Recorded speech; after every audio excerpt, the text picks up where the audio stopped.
ચીને ડોનાલ્ડ ટ્રમ્પને આપ્યો કડક સંદેશ। નમસ્કાર, સ્વાગત છે આપનું આરબી ન્યૂઝના ટોપ 10 સમાચારમાં। હું અશ્વિન રાઠોડ। અમેરિકી રાષ્ટ્રપતિ ડોનાલ્ડ ટ્રમ્પે ચીન પર 100% ટેરિફ લગાવવાની વાત કરી છે, જેના જવાબમાં ચીને કડક સંદેશ આપતા કહ્યું છે કે અમે કોઈ કાવતરું કે યુદ્ધ નથી કરતા।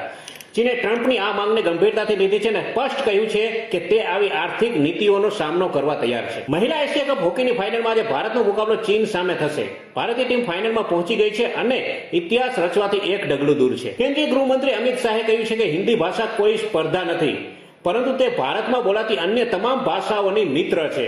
તેમના આ નિવેદનને ભાષાઓ વચ્ચે સંતુલન જાળવવાનો સંદેશ ગણવામાં આવી રહ્યો છે। પાકિસ્તાન યુએનમાં પહોંચ્યું, સિંધુ જળસંધિ પર ચિંતા વ્યક્ત કરી। ભારત દ્વારા સિંધુ જળસંધિ રદ કરવાના સંભવિત પગલાથી ગભરાયેલું પાકિસ્તાન યુએનમાં પહોંચ્યું છે।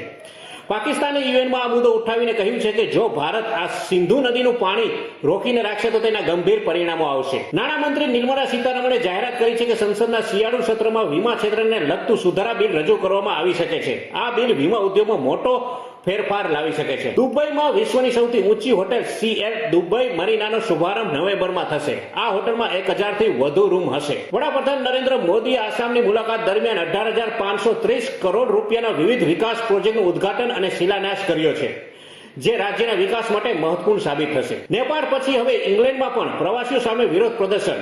નેપાળ બાદ હવે ઇંગ્લેન્ડમાં પણ 1 લાખથી વધુ લોકો રસ્તા પર ઉતર્યા છે। આ લોકો પ્રવાસીઓ સામે વિરોધ પ્રદર્શન કરી રહ્યા છે, જેના કારણે પ્રદર્શનકારીઓ અને પોલીસ વચ્ચે ઘર્ષણ થયું છે। આસામમાં પીએમ મોદીનું ભાવુક નિવેદન। પીએમ મોદીએ પોતાની માતા વિશે થયેલા દુર્વ્યવહાર પર દુઃખ વ્યક્ત કરતા કહ્યું કે હું શિવ ભક્ત છું અને બધું ઝેર પી ગયો છું। 24 વર્ષીય ભારતીય બોક્સર જેસ્મીન લેમ્બોરિયાએ વર્લ્ડ બોક્સિંગ ચેમ્પિયનશિપમાં ભારત માટે પહેલો ગોલ્ડ મેડલ જીતીને ઇતિહાસ રચ્યો છે। આ સિદ્ધિથી દેશનું ગૌરવ વધ્યું છે। તો આ તાજા ટોપ 10 ન્યૂઝ અને હું હતો આપની સાથે અશ્વિન રાઠોડ। જય હિન્દ, જય ભારત।